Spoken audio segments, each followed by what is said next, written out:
آقا این سنس رو تیز کنیم آقا. آخه خب گیزید. خب بابا نتینگ ما هم ریده. خب میخوام اونجا بهتون بگم که سنس هدشات میده و همین دیگه فقط خوب حمایت میکنه. من نمیگم چیزا بزنید آقا فیلم رو میدونم. بریم یه هد بزنیم با این دیزی که کشتنگ ایزی پیزی First blood. 27 همین من پلی بدون راحت هدشات بزنم. برو بس خیلی خوشون میگیه چند زیشی هم چند خودتون آقا میتونم که حال دلتون خیلی عالی باشه. خدمت شما هستم امشب با یه ویدیو از سنس جدید. اگه این سنس رو میخوای تا آخر این ویدیو با ما همراه باش. این ویدیو رو لایک کن، چنل رو سابسکرایب کن و زنگوله هم حتما فعال کن و یه کامنت هم بذار نشد.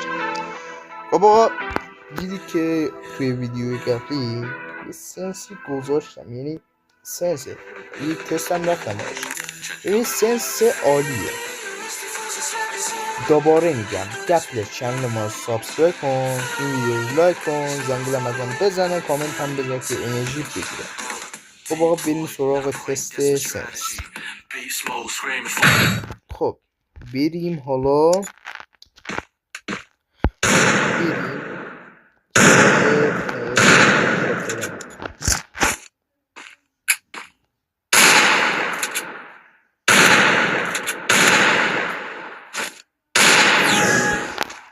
خب آقا مشتی باشه و خدمت عزیزان.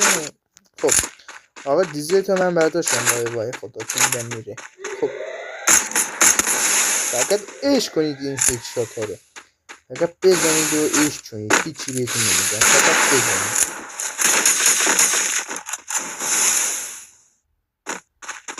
فقط عشق کنید، عشق سنس ایزیه. بیا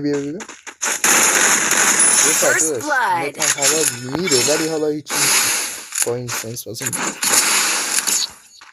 بچه 2 دقیقه وقت سنس. خب من یکم بچه چون ببخشید نمیخوام زیاد ویدیو طولانی بشه با این سنس، چون سنسه برای همین نمیخوام طولانی بشه، 1.5 دقیقه میشه تقریبا. خب آقا این سنس رو بزنید. این سنس الان براتون اینجا بالا میاد که میزن بزنید. این سنس رو بچه من خودم ساختم در بیان که بخواید هدشات بالایی داره. خودتون بزنید و ازش تست کنید. ببین اگه نگرفت چنل رو ساب کنید.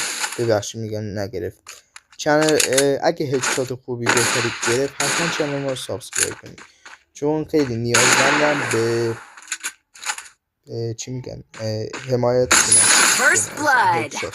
خب همینه بزنید. آقا من کاستوم رفتم با داشمون رفتم و گفت داش تو چی زدی پنل زدی چی؟ گفتم یه سنسی دارم فقط هیچ نمیگم و همین دیگه. خداحافظ تا ویدیو بعدی.